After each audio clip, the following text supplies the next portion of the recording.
बादाम लड्डू देखिले मत मो पिलादिनर कथा मन पड़ जाए। ये बादाम लड्डू खायापे बहुत ही टेस्ट लगी थाए। बनैबा सिना बहुत सहज किंतु टेस्ट टिके अलग प्रकार थाए।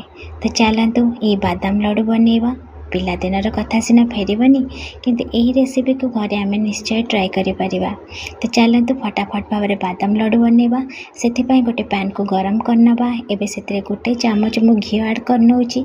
रखिथिबा गुड़ को ऐड करनौची। अल्प पानी देके यहाँ को आम पूरा भल भाव में कुक हवापाई के छाड़ीदबा। से भी हाई फ्लेम रे देखिए टिके चॉकलेट भाया हो जाऊथिबो। तो से गोटे बाउल रे टिके पानी नहीं जीवे। एबे से आम चेक करनबा।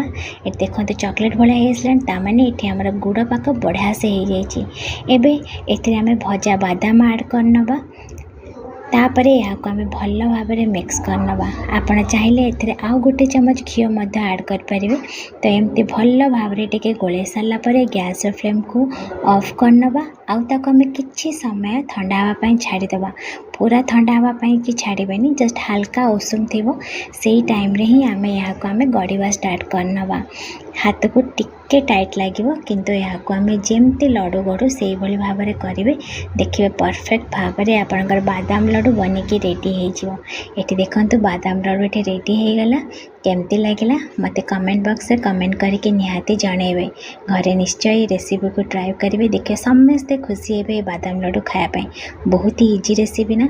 वीडियोटी भल लगे लाइक निश्चय करने। पेज को फॉलो निश्चय करने। चैनल नुआ थिले सब्सक्राइब निश्चय करने। जय जगन्नाथ।